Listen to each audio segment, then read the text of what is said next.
I'd like to welcome everybody to the Natural History Museum of Utah.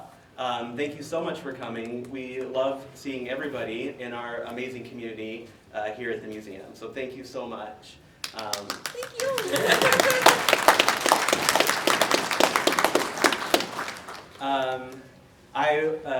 I'm Dane, says so on my hat, in case you forget. I appreciate that. But I would like to introduce Dr. Jackson Crawford.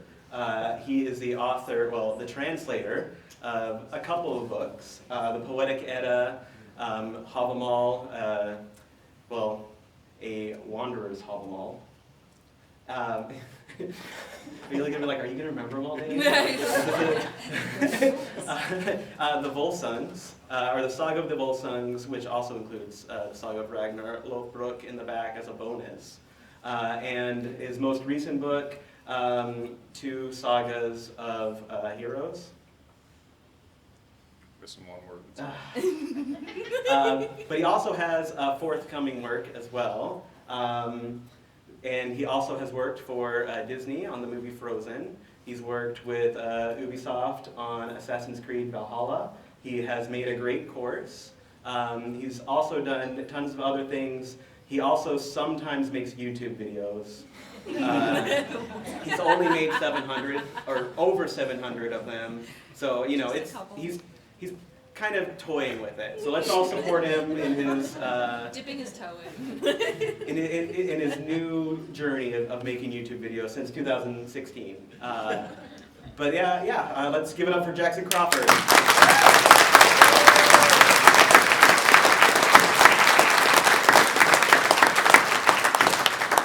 Thank you very much, and thank you, Dane.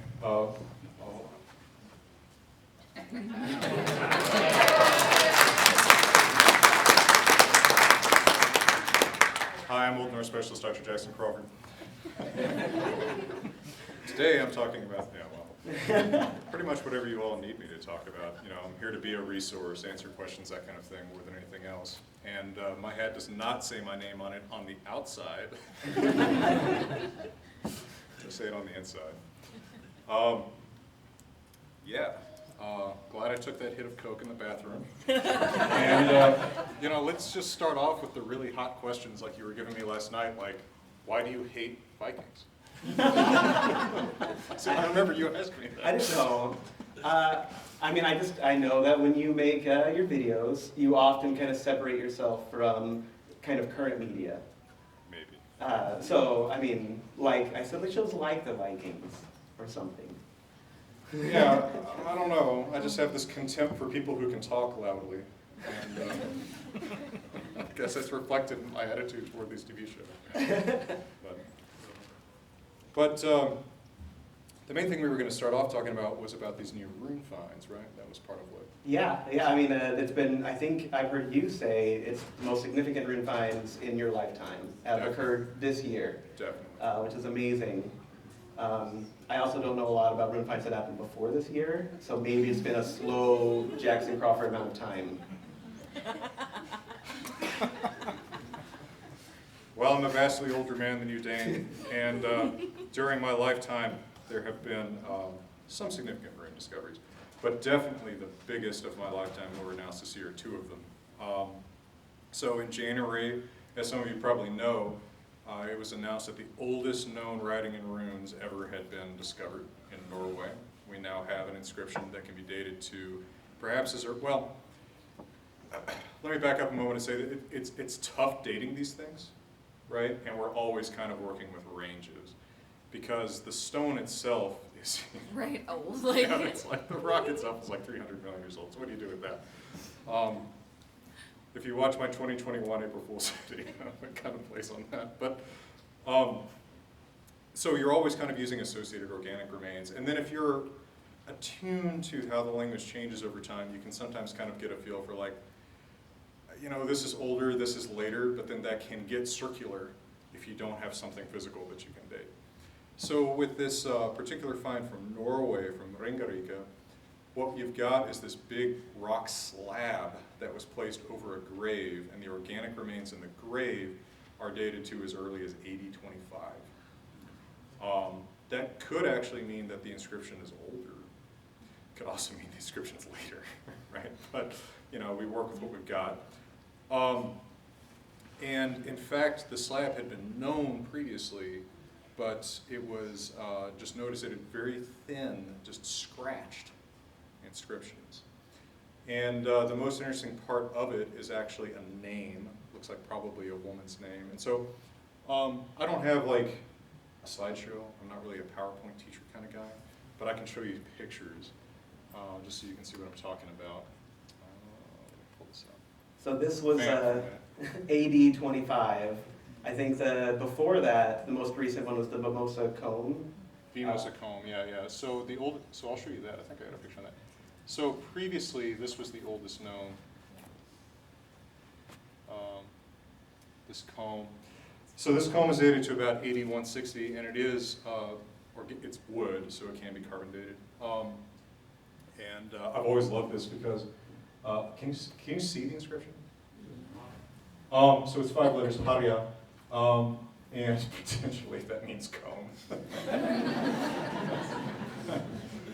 Personally, I love that. Like, it might not, it might just be a guy's name. By the way, interesting little fact, if that's a guy's name, it's West Germanic, not North Germanic. But this is found in Denmark. So the exact locations of Germanic-speaking tribes are different in the 100s AD than you would expect from the Viking Age or even earlier than that. So that's kind of an interesting little detail.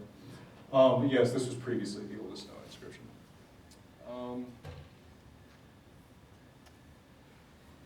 Can you see that okay? This is the best image that I could get. I got this from Christer Vassi's, one of the scholars working on this. Are you all hearing me okay? Mostly. Mostly. All right. To the middle of my help. There you go. Middle here. Okay. So put your lapel on your Like right under your on your inner shirt. Oh, there you go. He had to outdress me. That's why he's wearing that jacket, and this is the consequence. Should I do like the Boyd Crowder thing? But Yeah. Oh my God. Maybe this is why I didn't make it to the final cut on Jeopardy. I made it to the auditions. Okay, so this is potentially, it's probably a woman's name, Idi Beru. The reason why it's a little bit questionable is that if you see that last letter, it could be the X-like G. It could also be a slanted N. If it's a slanted N, then it's a man's name, Idi Beru. But I think it's probably Idi Beru. Now, this is actually kind of an interesting thing about runic inscriptions is, what is this name? Is this the person buried there? Is this the person writing it? Does this have nothing to do with the burial? And the rock is just dropped as a convenient thing to cover the grave. Very often we don't have a lot of context. If we have like one word like this, it's not a lot to go on. But it's really interesting to see, you know, a very intelligible name. It's made of elements that later names in Germanic languages are going to be made of. This would be, if it's a woman's name, it's like ever protection. If it's a man's name, it's like ever bear. Berun is what's going to become Bjorn in Scandinavia. There's also a couple of little scratches on this stone. Someone started writing out the runic alphabet and got as far as letter 3. That's also potentially, just possible, that's not somebody writing out the alphabet, but actually writing that word, which means a very private part of a woman's anatomy, which is kind of interesting in and of itself, if that's what they're writing. Just saying, I'm just the messenger, not trying to scandalize anybody. I think Christer said there was something else written on it that he wasn't ready to talk about, which I love it when people do that to me.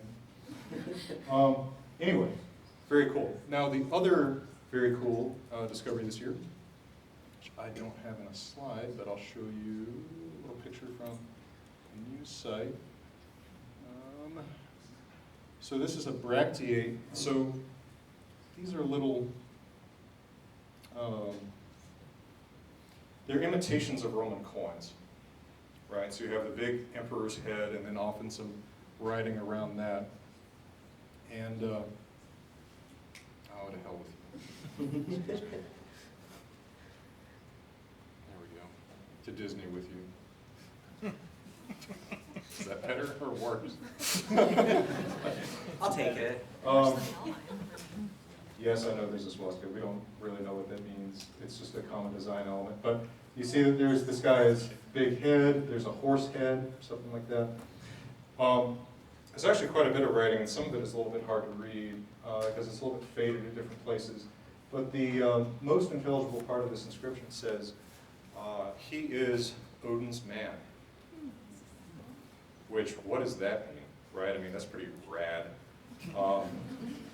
But this also is a kind of an interesting testimony to the fact that at this period, again, all these Germanic languages are much closer to one another than they are now, because the word he is the word that's going to become he in German. This is from Denmark. So the word he is, which is going to become German er. I know it doesn't sound like it, but this is the ancestor of German er. In Scandinavia, the word he is han. So at this point, either the dialects are in very different places, or this is an available option in Scandinavian or something like that. This is probably from about the 400s, although this is a little bit difficult to date confidently. The dating is just based on the style of the artifact. So what this is then, dating from about the 400s AD, is the very earliest written occurrence of the name of a Norse god. That's pretty cool. Also, the name is not exactly what we thought it was.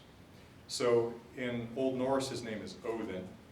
In Old English, his name is Woden. And in Old High German, his name is Wotan. We had actually thought, well, we're looking at these names, and linguists have disagreed, so is his name in Proto-Germanic, which is almost Proto-Germanic, the ancestor of all these languages, it's kind of started to split. Is it Wothenaz or is it Wothanaz? We disagreed about it. Turns out it's Wothnaz without that second vowel. So it sounds like a little thing, but we're learning things about this earlier culture that we didn't know. We're seeing the names of gods before we had ever seen them before. The next written occurrence of the name of a Norse god is about 150, 200 years after this. So it's very cool. Another thing that's cool about that is the stories about the Norse gods are all written down by Christians. So it's very, very interesting to actually see testimony about the existence of these gods, some kind of cult of these gods, from the people who are involved, and not just from their descendants. That is pretty awesome. I'm sure they gave you a commemorative one. Yeah. And they showed it to you. I had a question about that. So that's 400 AD for... Again, it's super hard to date these things. There are specialists in these bracteates who can watch how the style changes over time, and they say stylistically, yeah, this is probably about 400s AD. I also concur. My big thing is the language, how the language changes over time. I concur. It's about 400s-ish. But the surprising thing again is I don't know if this is Proto-Scandinavian or Proto-German, right? It's interesting that it's from a time where that's a question mark, right? So I've read some texts. What is it? Herwig Wolfram from Austria wrote about the Goths. And I think it was either Christopher or his father, Tolkien, had both written something to the effect that Odin was a newer god. So I almost think that's like a 19th or early 20th century idea that there was. I think Wolfram says that he looks at the genealogy and he sees Gout above Odin, and then he says, well, Gout was the original god, and that's where we get Gothic, and then Odin is added in later. And I think the Tolkien wrote something along the lines of Odin came with the Goths into Scandinavia, the idea of it spread, and then he usurps, various other aspects of gods, and he takes everybody's names. And so the question then is seeing something as old as Odin's name kind of, if that idea already hasn't died somewhere in a corner, is this also putting it out to pasture or to a nice farm up north? A nice Disney up north. Every time I say the word Disney, I'm afraid I'm going to see this red dot. Take him out. We've had some events. First of all, Wade, are you taking medieval genealogy seriously? I'm not. Okay, I was gonna say. But Wolfram. I've got this bridge Are in you Arizona. familiar with Wolfram? Yeah. I mean, No, I'm just ribbing you. right. Okay. I mean, I think he has some ideas that I think are probably like I don't buy.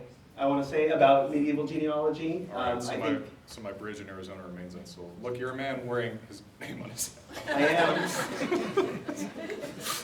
Allow me to introduce myself. I work at the museum.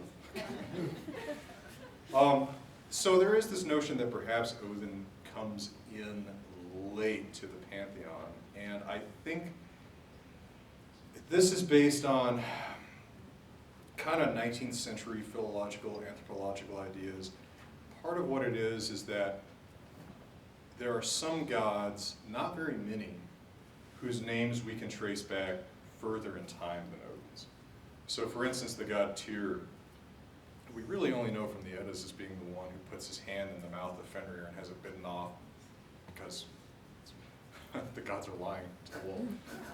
All right, a lot of you know that story, but that's really kind of the only story about him in the Eddas, other than he goes with Thor to get a big cauldron from his dad, who's a Jotun, the enemy of the gods, which probably isn't the original origin of Tyr. But his name is related to Zeus, to Jupiter, to Dyauspatar in the Rig Veda. That is an old Indo-European god. The name Odin is a younger name, right? It's sort of formed at a Germanic layer. This is a name that's 2,000 years old rather than 5,000 years old like Tyr. And so there's kind of this argument that, well, Odin is a younger god. But if you look at the conception of a god like Tyr, who is an older name, what about his story looks like Zeus, right? The name is old. But it's like, if you're talking about the conception of the god, that's very hard to date. Odin can be a much older conception than his name, right? But of course, the best that we have to go on in terms of dating these gods is their names, right? And so this being the oldest that there is. I would say that it's probably older than a lot of 19th century scholars thought of it as being. There was kind of this notion for a long time that the so-called cult of Odin grew much more in the 900s AD.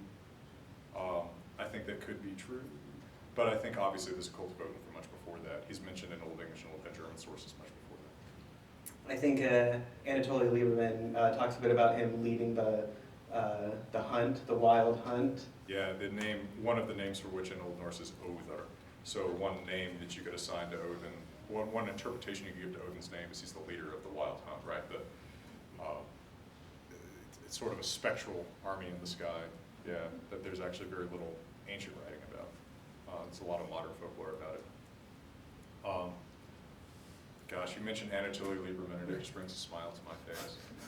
This man, I think he's 95 years old, and I think he is like a younger man than I am.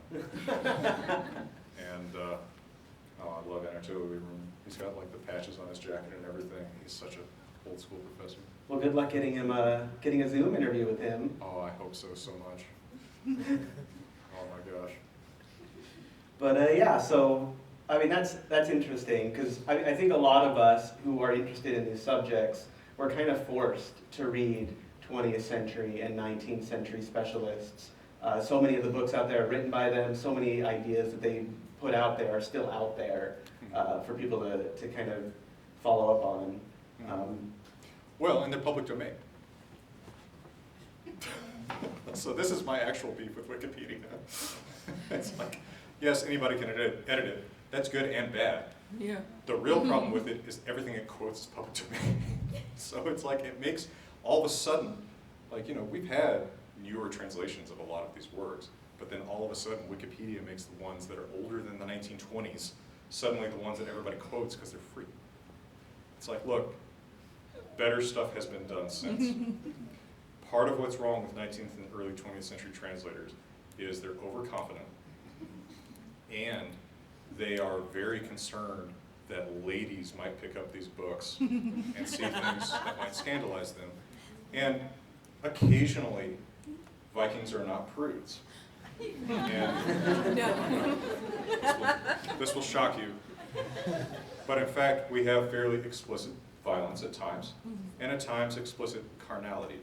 Is that soft enough? I'm a prude. Anatoly Lieberman is not. You would not believe what I've heard that man say on stage. The worst word I've said today is Disney. So sometimes, I love this, 19th century translators will take the kind of scandalous parts and they'll translate them into Latin. That way, ladies picking up the book might not be so quite so scandalous. I've always loved that. Because it's like when the Latin starts, it's like, oh yeah. I feel like I've read, there's also times that they will only translate it into Latin because they Yeah. can't go home at night and admit what they've done in English. Some of the public domain translations you can find of those old spell books. It's like the ones in Latin, it's like, oh yeah, write that one down. That's what you want on a Saturday night, man. No, I love that stuff. But yeah, that's really fascinating. So the idea is this bracket is 400-ish, maybe. Yeah, that's bracket. But then Baird, that is 25 AD. Potentially. Potentially. And then that, so when I look at that name, I think of like Aduna. Is that a bad association? No, it could be the same first element. Okay, because I'm not familiar with seeing Athun, but it's outside of that name. Grün, evergreen, is another word that you see. That's actually used of the great tree Yggdrasil and the palm boles. So there's other places that occurs. Yeah. And the great tree Yggdrasil is an ash that might be a horse. Yeah, its name means Odin horse. And not Odin's horse, but Odin horse. So one of the few people who has an explanation of that is Anatoly Lieberman. He thinks it's actually a kinning for... Sleipnir? No, he thinks that... Gosh, Anatoly is so interesting. He thinks that there was a kind of centaur-like conception of Odin and Sleipnir together. Oh. That's originally... Yeah. Anatoly's a really interesting guy. Like, if you want to just have your mind blown by a 95-year-old man who is just a fascinating human being. He has a great book called In Prayer and Laughter, where he just lets loose. It's like, hey, no one's gonna censor me now. And like, a lot of it is pretty speculative, but his speculation is so interesting, right? And it's so informed. So, yeah. So I think I speak for everyone by saying, tell me more about Centaur Odin. Yes, please. Well, I don't know. We gotta get Anatoly on the phone. Actually, this is actually kind of an interesting speculative problem that you get with some of these inscriptions and such. Like, you look at this bracteate again. What's going on with the head horse thing, right? Right. Because, I mean, the guy is not proportionate to the horse. And that's often how they're presented. There's also often a bird. I don't think there's a bird on this one. But it's often speculated that this image is Odin. Because, of course, he's closely associated with his horse, Yggdrasil. This doesn't have 8 legs, so that wouldn't be diagnostically, Sleipnir. And then sometimes there's 2 birds. People think, well, maybe that's Hugin and Munin. However, I don't think I've ever seen one of these that diagnostically has just one eye. Right. But it's hard to tell because it's just the side. So. Well, and they're copying Roman coins. Yeah, So the style is the copied. style, but who they intended it to be. Would that probably be if that was Odin, or Wodenaz, or Woden's? Wodenaz, yeah. Would that be the earliest depiction of a god as well? Interesting question. I don't know, because we don't necessarily know what the humanoid figures that are being represented in different places are. Right. Right. I know there's like, you get I feel like I've seen a picture of, I think it was from Sweden. It looked like a few boats and the people standing around it. I always thought of it as like a boat party that someone wanted to memorialize. Yeah, if you're talking about the petroglyphs, some of those are way too much. Yeah. But there's rune stones. Excuse me, I should use more specific language. Picture stones that do pretty confidently depict Norse gods, but those are from the Viking Age, right? It's not from Gothland, where you have like a man on an 8-legged horse. Right. That's where you have the so-called Valinot is on one of those images. Right, the 3 triangles. There's also one that has, from Sweden, from Devon, that has Thor with his his fishing line out, and he's got an ox head at the end of it, and the Midgardsormr is coming up to bite it, just like in the poem Hemisphere that's going to be written down in Iceland 200 years later. And his foot is shooting out the bottom of the boat, just like Snorri says it will. Well, isn't there also an image of that in England? Isn't there? Yes, yes, there's also an English image. I always love that because you get some people who say like, well, these were written in the Middle Ages, early Middle Ages by Icelanders, 1200.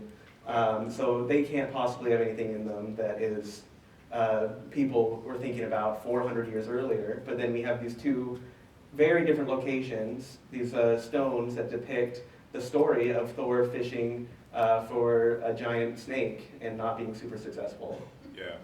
So I think part of that sort of internet notion that, are any of you of the generation to remember Cracked?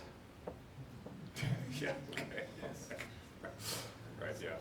So that humor website ran one of its little listicle articles like 10, 12 years ago that was like, why Norse mythology was totally made up by some dude named Snorri Sturluson.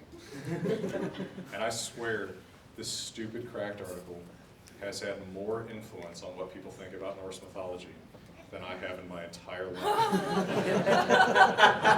I really think that's what popularized this, because as soon as that came out, like all of a sudden, it was just like a tidal wave fell over me of people writing about this. Like, oh boy.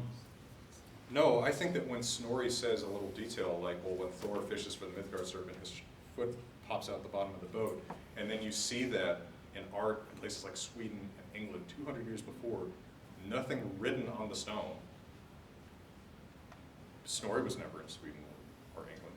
That is the same story. Like, that makes me much more confident. There's also linguistically archaic features in many of these poems that don't look like the time when they were written down. And the most, well, I can fake Shakespeare English, right? I can stand up here and, because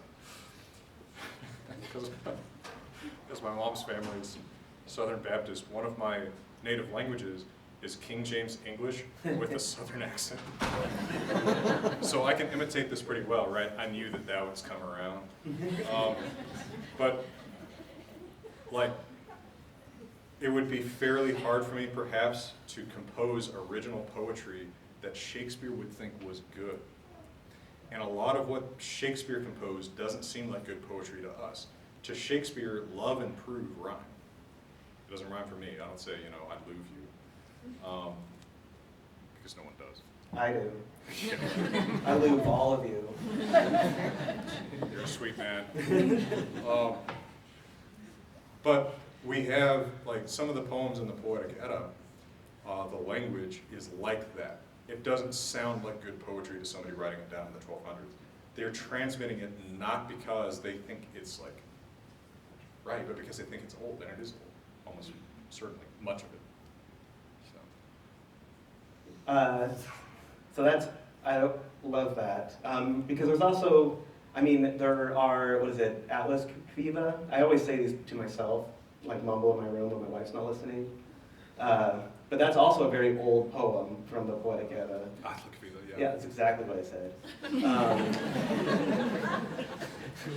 You might want to work on your accent. Yeah. That one also is like, that's people say that to me all the time.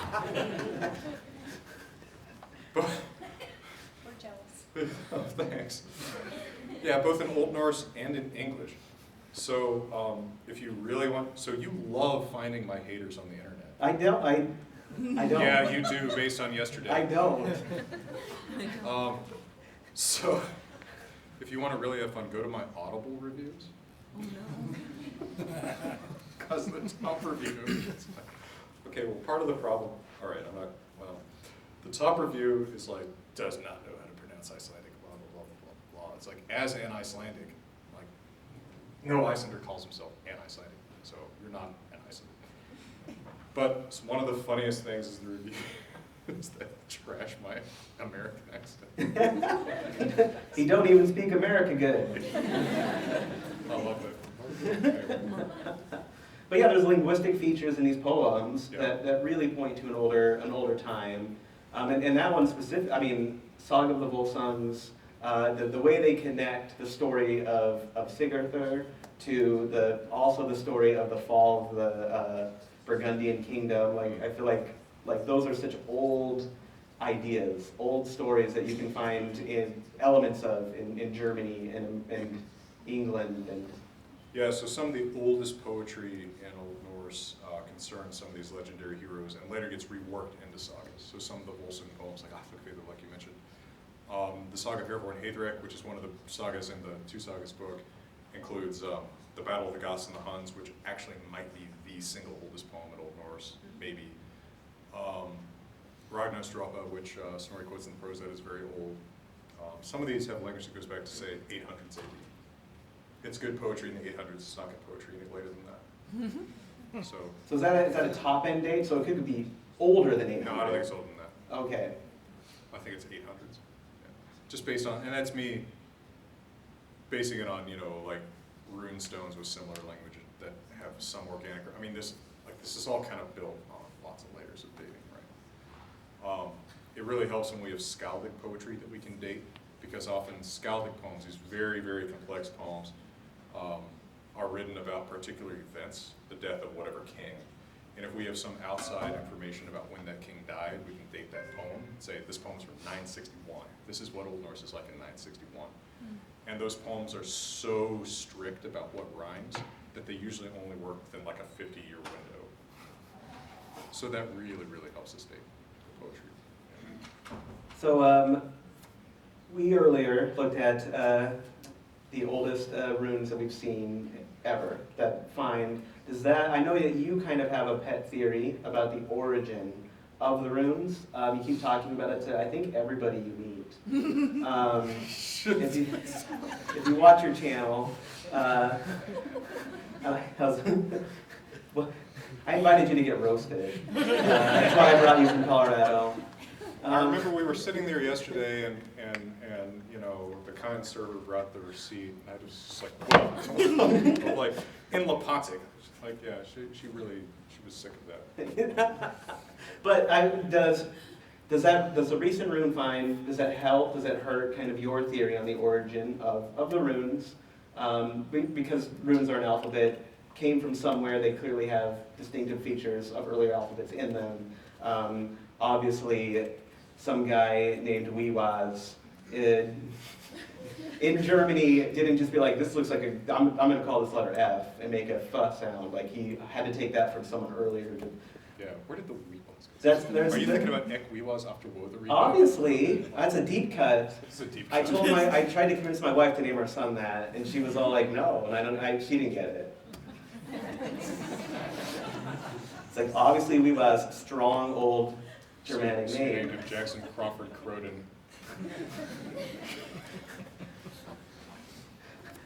Do y'all want to see my string board? It's always sunny. Okay. Do I need to get you a laser pointer so you can really nerd out on this? No, I'm just going to put on my conspiracy hat. Okay. Okay. All right. So we look at, calm down and have another cup of coffee. Yeah. Serious now, let's go. Room time. I'm so sorry. I'm regretting that line of coke in the bathroom. So here's the thing. You look at the runes, and there's some letters that look so much like our letters. F looks so much like F. R looks so much like R. And then you look at P and what? Yeah. Okay, the same thing is true if you look at our capital letters and our small letters. Okay, think about it. You've been trained from a very young age to think big letter A and small letter A are the same thing at like a meta level. But like, expand your mind with me for a minute.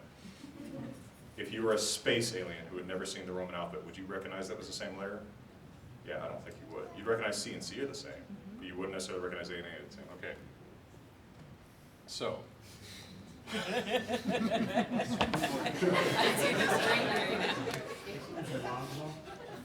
What's the guy's name in that scene? Charlie Day. Okay. That's right. This is my choice. Okay, I randomly reorganized the Roman alphabet at the bottom here. Now, put the small letters in this order. Rune, whatever. Yeah. If you grew up using only capitals, and then there was another language that used only the small letters, would you say this is the same alphabet? Okay, but all those small letters do come from the capital letters. The Romans only used the capitals. Our small letters are originally designed to be faster to write by medieval scribes. The mix of capital and small letters that we use is a modern invention. Okay, it's something that kind of develops in like the 1500s, 1600s, depending on what country you're talking about, but it comes from originally Italian humanists. So I got a few letters that look the same, C-O. We have letters that lose complexity or have rearranged complexity. So like A, the small letter and the big letter are about the same complexity. B, about the same complexity or lose a little bit of complexity. A few become more complex. G is astonishingly complex as a small letter. But what that represents is this medieval scribes over time, they're writing the capital G and they're just going crazy with what comes out at the bottom, right? And just over time, that becomes the distinctive feature of small letter G, but it's not originally.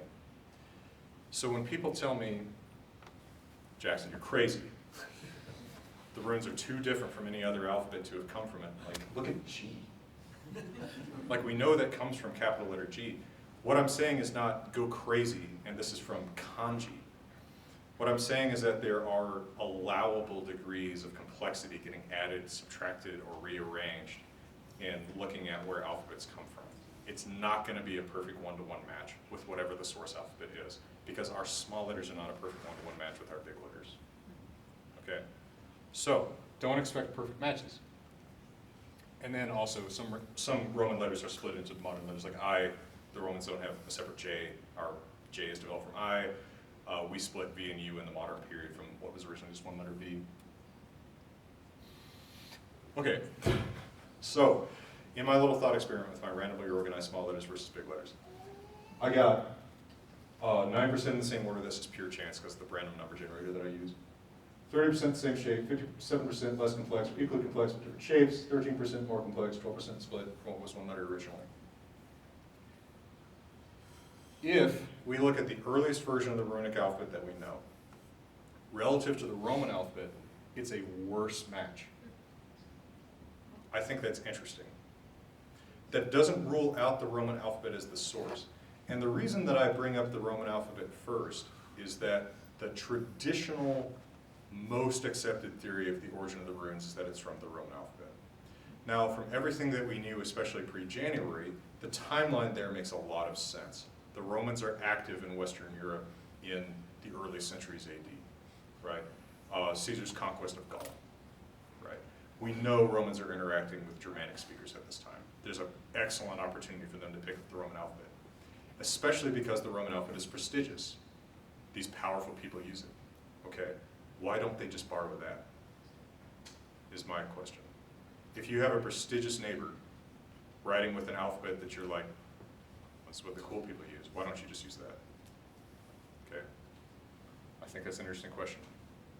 Also, most of our inscriptions are lost, no matter what. So we have to figure that the ones that we have are surviving by chance because they're on rock or they're on metal in metal-friendly preservation environments. But we know from the finds at Briggen and Bergen from the Middle Ages, the later the Middle wood and Ages. stuff. Yeah.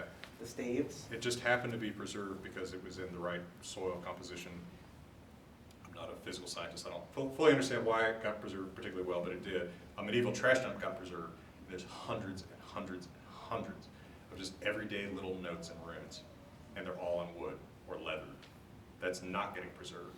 So if that's what most of these inscriptions are on, we don't have most of them. So if now our earliest inscription is coming from about AD 25, my guess, and I think this is a fairly conservative guess, is that the actual alphabet is another 100 or 200 years old than that. That's getting outside of where they would have a lot of opportunities to interact with Romans. You go back to 200 BC and the Romans are not that big of a deal. And they're also not really in contact with Germanic language speakers. Now, again, conspiracy hat is kind of on, right? Speculation hat is kind of on. I'm not saying I have the answers. I'm just saying, man, consider the question. Okay? All right. So, also, there's meta features that are really, really different from Roman writing. If you're borrowing writing from the Romans always write left to right. We still always write left to right in English, right? There are obviously languages that have other traditions, right? Hebrew and Arabic written right to left. But the Roman alphabet stabilized left to right really early on. If they're borrowing writing from the Romans, why don't they borrow the left to right thing? Because early runic inscriptions might be left to right, they might be right to left, and they might be bistrophodon, which means they start going left to right, but then they bend right to left the next line, and then left to right the next line, it snakes. In fact, I would say that more early inscriptions are right to left or bistrophodon than they are left to right. So that's not meta similar to Romans. Also, Romans don't distinguish the I and J, runes do. So either they're borrowing this from an alphabet that does distinguish it, or some genius, which it's never good to assume geniuses, is like, this is a different sound. They also distinguish U versus W, which Roman writing early on doesn't. So there's another really interesting recent discovery. Is this half interesting? 3/4. 3/4. Okay, I can never tell. We should probably start taking questions in about a minute. So just quickly, yeah, just maybe just shout it all out. So, this is the name of Milan, written in Lepontic, an early Celtic language. And this uses a letter form that is used nowhere else except in runes to mean a sound that is pretty unique to Celtic, early Celtic and early Germanic languages, the TH sound and then. Now, it's not a smoking gun, but there are Germanic speakers in the Alps when this is being used to write Celtic languages, which we know they're in contact with at this early period because they borrow a lot of words in the Celts at about this time. They borrow the word for iron. They're learning iron working from the Celts. They borrow the word wagon, right? There's a lot of cultural contact. I think there's a very good chance that what they're picking up is not the Latin Roman alphabet, but they're getting this weird regional variant of the Greek alphabet, which, by the way, is written inconsistently left to right, right to left, or bistrophodon from the Celts that they're already learning all this stuff like iron working from anyway. It's not a smoking gun, but I think that it's a really good chance that this is where they're getting it, is from these guys. I know Wolfram does talk about all of the Gothic, the loanwords into Gothic from Celtic sources. I mean, Hung up on Wolf. so, Also, the word rune, very potentially from Celtic. I think there's a really good case they're getting it from Celts. Now, again, it's not because the Celts are inventing the alphabet. When we talk about the Greek, so, all right, so I've been coming toward this conspiracy theory origin of rune. It's really not. I've been coming toward this idea for a long time because it was always these meta features of Roman writing being so different from the meta features of runic writing that bothered me. But the meta features are so much like some of these weird, archaic, regional variants of the Greek alphabet. When we talk about the Greek alphabet, and this is a problem I have with scholars too, they'll say, well, I think that it's from a really weird regional variant of the Greek alphabet. And they're like, I don't think the Vikings met Aristotle. Like, that's not what I'm talking about. Right? I'm not talking about it being that early, and I'm not saying directly from the Greeks. But when we talk about the Greek alphabet, we're talking about the sorority Greek alphabet. There's like 28 identifiable regional variants of the Greek alphabet that are really different from each other. And, by the way, many of them written inconsistently left to right, right to left, or bistrophodon. So I thought, well, these meta features are so similar. It's from some weird regional Greek variant. And I'm not saying, again, Aristotle had a Viking. That's not what I'm talking about. Like, there's some intermediary, but I didn't know who the intermediary was until I saw that, and I said, okay, I think it's Celts. And that totally makes sense based on these other linguistic connections. So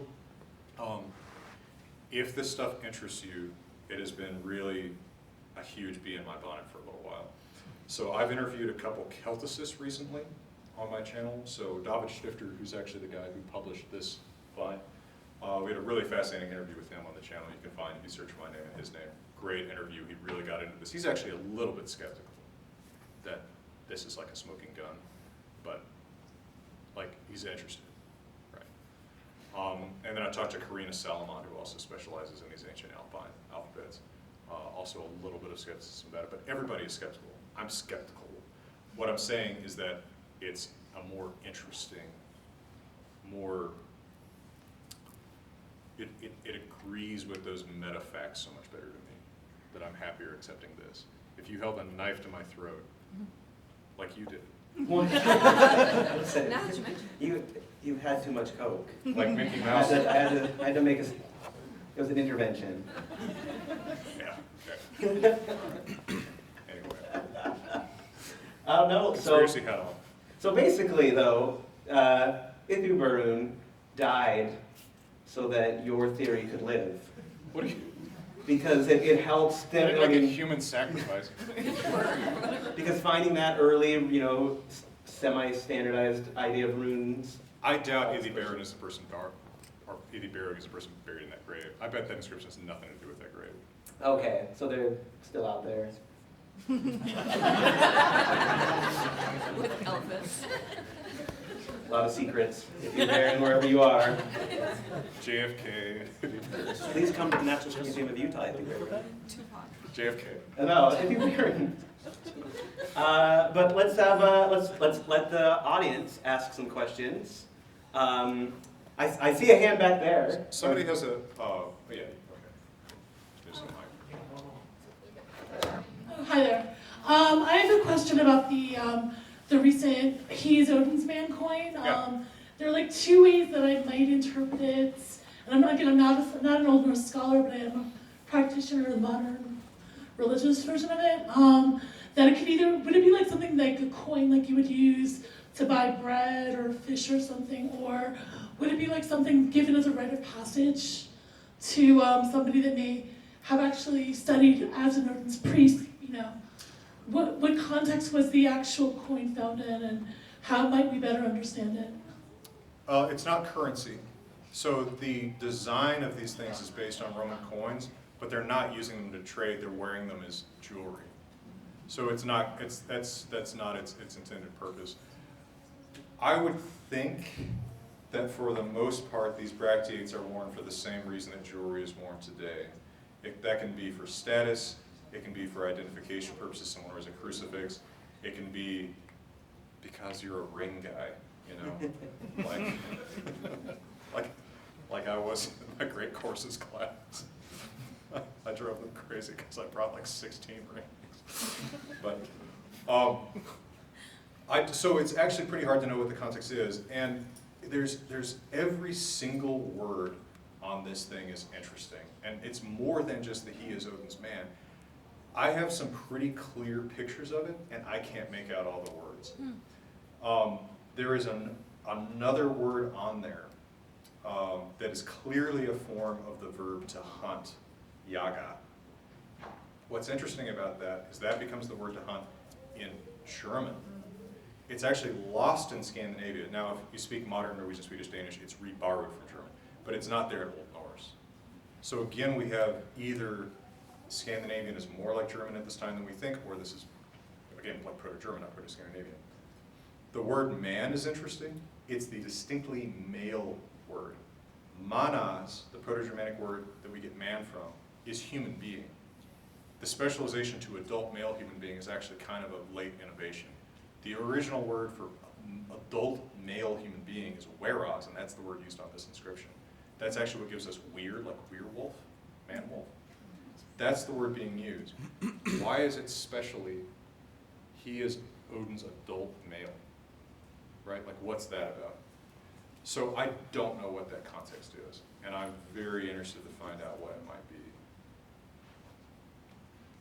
I often say I don't know, but I hope my I don't know is at least spin out something kind of, think about. Yeah, well, we'll take another question over here. You're the question boss. Yeah, I have some people in the overflow room, but no one's got a question from there yet. But I would like to point out, world also has the word where in it, Yes, which is way world. cool. World is from Old English where, old, age of man.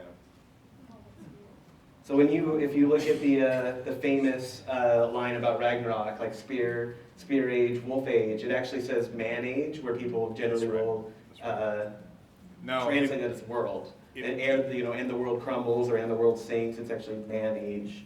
it means world, right? But you're right, it is formed the same way as those phrases like axe age and spear. Yeah, that's Cool. right. That's right. That's a cool. I'm fact. I know what I'm talking about.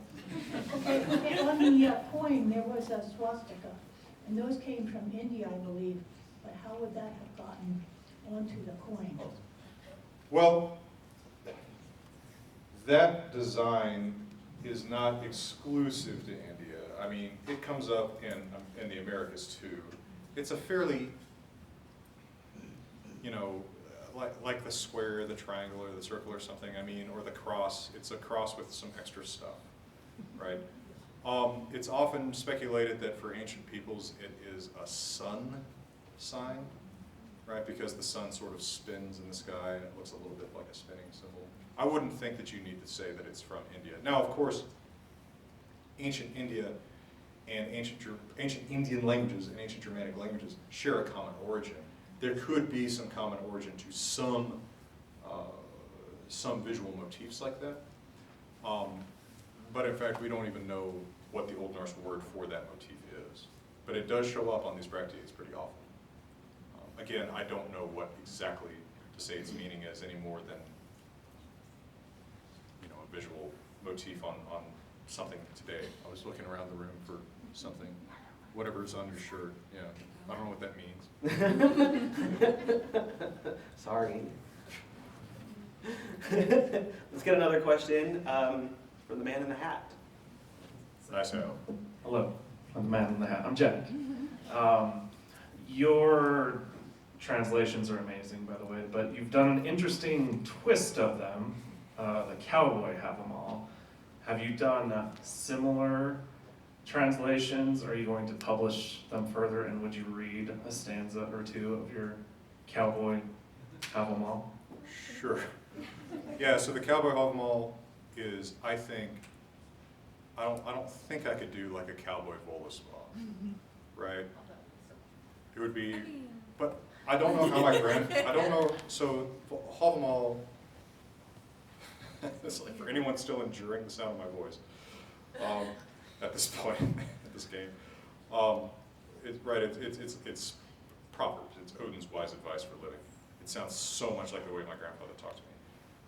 Anything else in the Norse corpus doesn't really sound like my grandfather talking to me. Like, well, let me tell you about Thor going out and fishing for a big serpent. I mean, it just doesn't, he would never tell me that.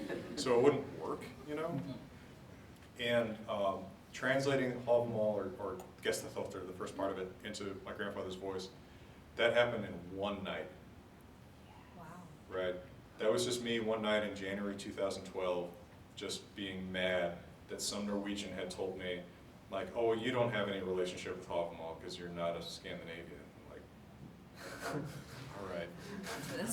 And I just sat down and I just hammered that out. And originally I just put it on my old blog. I'll read a couple stanzas. I'll try to avoid any with profane stuff. I have the world's most beat up copy of this book, except the one that the guy tore up and sent back to the Boulder bookstore. Because I wouldn't write his love letter to his girlfriend, which was like 3 pages long. It's not a people In pleaser. runes? In the old runes? No, he wanted me to write some pretty salacious stuff. I'm kind of a prude. Don't overstay your welcome. Folks like company, but not too much. It's hard to resent a guest for long. So get going after a while or you'll get on people's nerves. I should take that one. Right? It doesn't matter where you live as long as you have a roof over you. Better to call someplace home, even if it ain't much to look at, than to beg for everything. Yeah, it's a bit of cowboy home. Yeah. Hey, by the way, I have a Utah connection. He made his career at the potash mine outside of Moab. So that was actually where he like most of his professional life. His house is now a B&B. You want to rent my grandfather's house? My brother and sister and my cousin and I actually rented it for Thanksgiving this year. It was awesome. Yeah.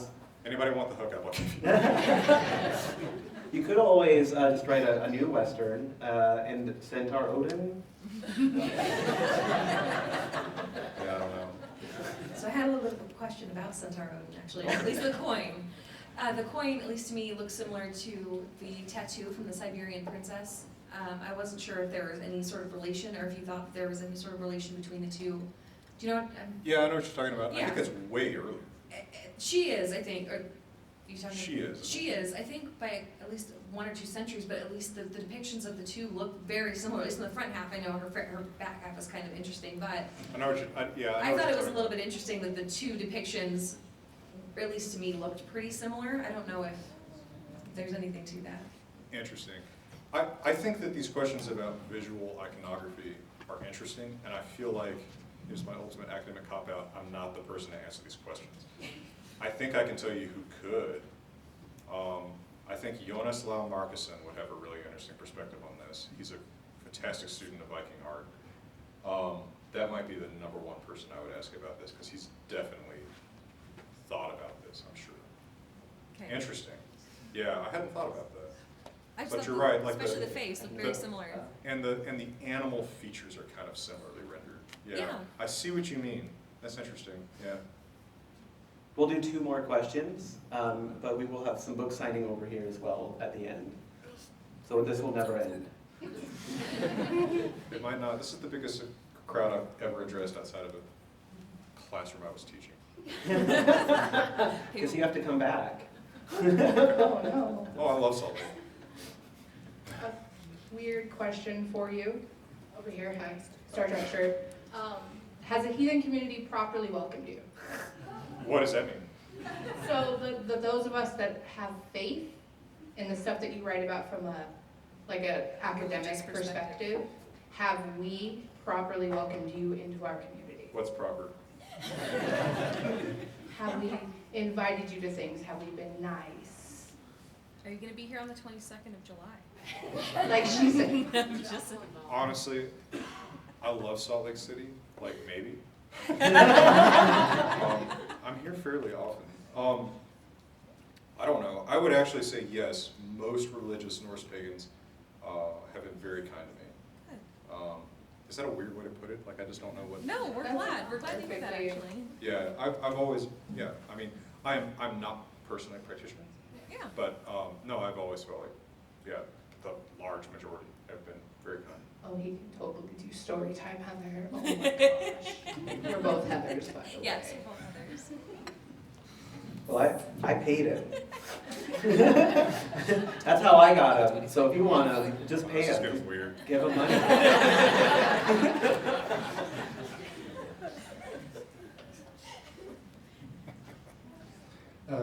My question goes back to some of the more runic and inscription stuff. There's a series, or there's a lot of evidence of having runic inscriptions and then having a certain letter repeated either ad infinitum for the line or until a certain stanza comes in. Is there any string theory, tinfoil hat, as to the repetition? Because in a lot of I know later work, things that are like in metalworking and in pendants or whatnot, that's clearly an intentional repetition. I was just wondering if you have any insight into that. I can give you some speculations about it. So, and by the way, I think it's all anybody can do. So, the runes have names. That's actually something that's really different about them versus the Roman alphabet, versus versus the Alpine Celtic alphabets. We have no reason to think those letters had names because they're borrowed from Etruscan, right? They're borrowed from the Etruscan adaptation of the Greek alphabet, and the Etruscans didn't use names for the letters. So for whatever reason, they're assigning names to them. It is possible that when you see those isolated usages that they represent the name. But then you kind of just shift the question.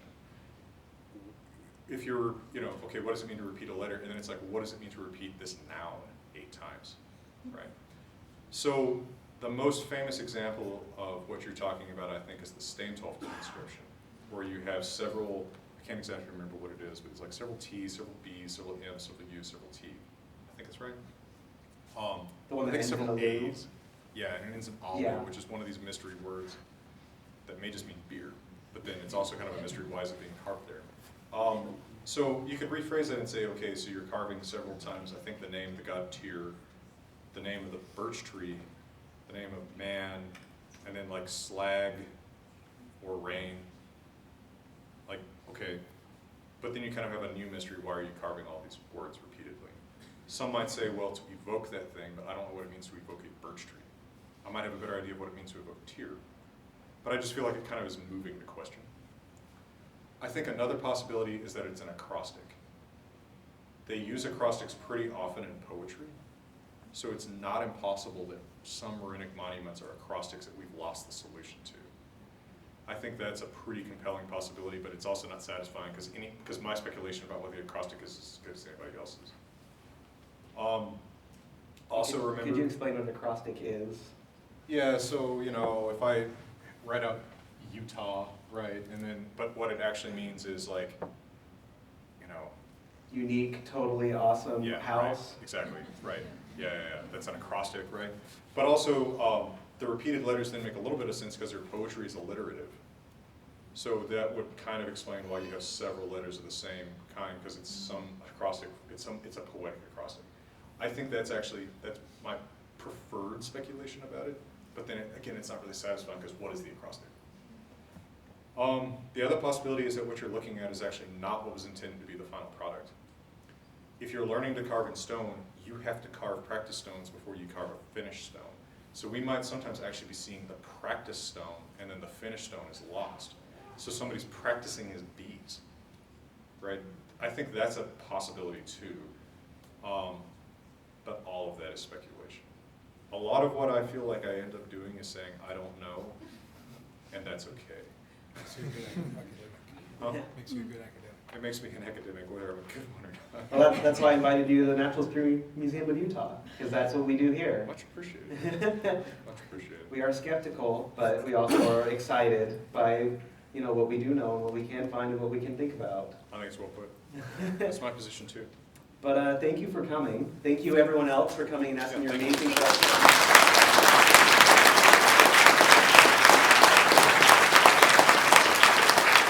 Your Greek poetry jam with us is also nice, reading from Havamal. Oh, you're welcome. But, Jam. I didn't hear anybody do this. We Well, had- that was fun. But yeah, thanks. So we're gonna have you sit on that table and do court-mandated signatures. It occurs to me that may go on a little while. Well, the museum closes at 9, and we put down till 8:30. So I'll try to get people moving around that time. Okay.